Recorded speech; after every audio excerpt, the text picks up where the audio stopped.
తాకట్టులో ఉన్న బంగారాన్ని విడిపించి ఆ రోజు ఆన్లైన్ రేటుకే మేము కొంటాం. Sharma gold company.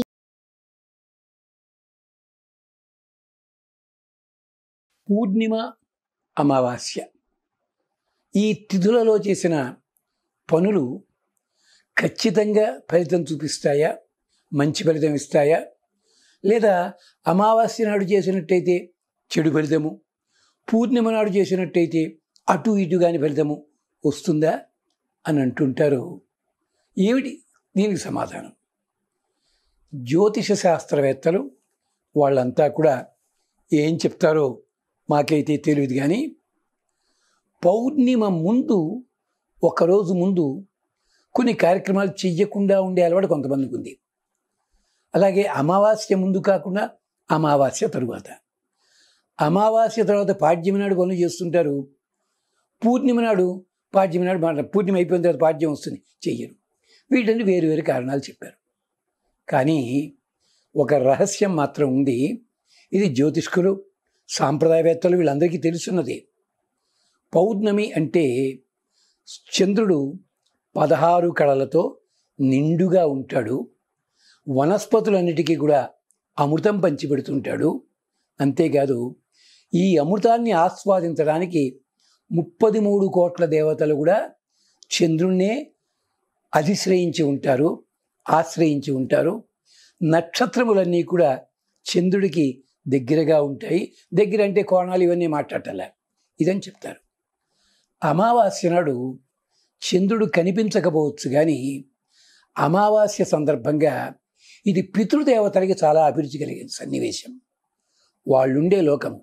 ఇక్కడ చంద్రుడిలో ఉన్న అమృతం దేవతలు ఎలాగైతే తీసుకున్నారో, చంద్రుడి లోపల ఉండే జీవతత్వాన్ని పితృదేవతలు తీసుకుంటుంటారు అమావాస్య నాడు. అంచేతనే అమావాస్య నాడు సాధారణంగా పితృతర్పణాలు అంటే పితృదేవతలకి తృప్తి కలిగించేలాగా, మనం తర్పణం అనగానే నీళ్లు వదిలిపెట్టడం, పిండాలు పెట్టడం అనుకుంటూ ఉంటాం. ఎవర్రా, పితృదేవతలకి ఏది అభిరుచి ఉందో, నీ తండ్రి గారు, తాతగారు వీళ్ళంతా ఉంటారు కదా, వాళ్ళు సజీవులైతే సరే, లేనట్టయితే వాళ్ళు జీవనంలో కొన్ని పనులు చేద్దామని అనుకుంటారు, మంచి పనులు, అవి చెయ్యలేకపోయి ఉంటారు. అలాంటి వాటిని మీరు ఇక్కడ ఆచరించారనుకోండి, వాళ్ళకి తృప్తి కలుగుతుంది కదా. తర్పణం అనగానే మనకేమో తద్దినమే గుర్తొస్తుంది. తద్దినం ఏమిటండి? తత్ దినము, దాని అర్థం అది. తత్శబ్దవాచ్యుడు భగవంతుడు, భగవంతుణ్ణి పూజించే రోజు అది. అంటే ఇక్కడ ఉన్న జీవుడు ఇక్కడ శరీరం వదిలిపెట్టిన తర్వాత 10 రోజుల దాకా అతని పేరు ప్రేత, ఇత ఇక్కడి నుంచి పెడుతున్నాడు. 10వ రోజు ధర్మోదకాలు అయిపోగానే జీవుడవుతాడు. అతని పేరు మీద పెట్టేది వేరే ఇవన్నీ. అంచేత పూర్ణిమ నాడు చేస్తే ఫలితం దక్కుతుంది, అమావాస్య నాడు చేస్తే దక్కదు అని కాదు. కానీ పూర్ణిమ 16 కళలతో ఉంటుంది కనుక కొన్ని సాత్వికమైన కార్యక్రమాలన్నీ చేస్తుంటారు, ఫలితం లభిస్తుంది. కోజాగర్తి పూర్ణిమ అని చెప్పి చేస్తుంటారు నార్త్ ఇండియన్స్. ఎలా మరి అమావాస్య నాడు చేయరేమిటి? అలాగే అమావాస్య నాడు చాలామంది వామాచార పనులు వేరేవి, అంటే శక్తి పూజలు ఇలాంటివి చేసేవాళ్ళు. అందరూ కాదండి, వామాచార పనులు అంటే కొన్ని ఆచారాలు భయంకరంగా ఉంటాయి. అలాంటి వాళ్ళు చేతబడులకి మరో దానికి అమావాస్యని ఎన్నుకుంటుంటారు, భయంకరమది. కానీ ఈ రెండిటికి కూడా కొన్ని మంచి పేర్లు ఉన్నాయి వేదంలో. రాక, కుహు, సినీవాలి, ఇలా పేర్లు ఉన్నాయి. సినీవాలి అంటే చంద్రకళ కనిపించకుండా ఉండేలాంటి అమావాస్య పేరు సినీవాలి. కుహు అంటే సంపూర్ణంగా చంద్రుడు కనిపించే రోజు. ఇలాంటి సందర్భంలో ఆ చంద్రుడి వెనకాల ఒక దేవత ఉంటుంది, అనుమతి దేవత. దీనికి సంబంధించి ఋగ్వేదంలో కుహు సంబంధమైన మంత్రాలు, అలాగే సినీవాలి సంబంధమైన మంత్రాలు, అనుమతి దేవత మంత్రాలు మనకి వేదాల్లో ఉన్నాయి. అధర్వణ వేదంలో ప్రత్యేకించి చెప్తారు. అంచేత ఈ 2 రోజుల్లో చేసే పనులు మీరు ఆలోచించండి. క్షేమం కలిగించేలాంటి పనులు చేయండి, తప్పుడు కలిగించేలాంటి పనులు మాత్రం చేయకండి. అమావాస్య నాడు చేస్తే ఇలాంటి జరుగుతుంది, మేము చేస్తాం, వాడు నాశనం అయిపోవాలి, ఇలాంటి పనులు మాత్రం చేయకండి. తప్పనిసరిగా ఫలితాలు ఇస్తాయి.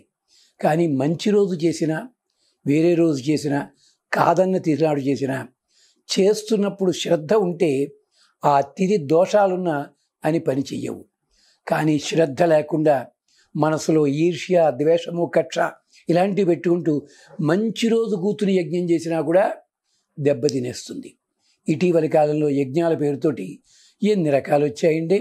లక్ష్మి, కుబేర, కాలకేయ, సదాశివ, పరమాత్మ, ఇలా 15 పేర్లు కలిపి యజ్ఞాలు చేస్తున్నారు. ఇలాంటి యజ్ఞాలు వేదంలో ఉండగా ఎక్కడ వినలేదండి పాపం. అంటే ఏమిటి, వీలైతే సాయిబాబా పేరును లేకపోతే అయ్యప్ప పేరును మరోళ్ళ పేరులో కలుపుతారు. దాంట్లో పాపం జాగ్రత్తగాను అన్యాయం. అంచేత ఈ పూజలు యజ్ఞాలు చేసేటప్పుడు శాస్త్ర పద్ధతి ఏందో చూడండి. దేవతలందరూ ఉన్నారు, మీరు పద్ధతిలో చేసుకోండి. అది అమావాస్య, పౌర్ణిమ, దానికి ఉన్నది అప్పుడు ఏ రోజుల్లో ఏం చేయాలో కూడా నియమాలు ఉన్నాయి, గమనించండి. అంతే తప్ప మనస్సు లోపల వేరే ఆలోచనలు పెట్టుకోకండి. మరి అమావాస్య మనకి పనికిరాదు, మరి తమిళనాడు ప్రాంతంలో అమావాస్య కొన్ని శుభకార్యాలు చేస్తారు మరి వాళ్ళు. అప్పుడేమంటారు, మూఢవం మనం అంటాం, మూఢవంతో మరి కొంతమంది చేస్తారేమిటి. వీటికి అర్థాలు ఉన్నాయి, పరమార్థం ఉంది, అది చూసుకోండి, తెలుసుకోండి. అంతే తప్ప కేవలం మూఢనమ్మకాలతోటి కొట్టుకొని పోకండి. గమనించండి. స్వస్తి. సుమన్ టీవీలో మీ పర్సనల్ అండ్ బిజినెస్ ప్రమోషన్స్ కోసం కింది నెంబర్కి కాంటాక్ట్ చేయండి.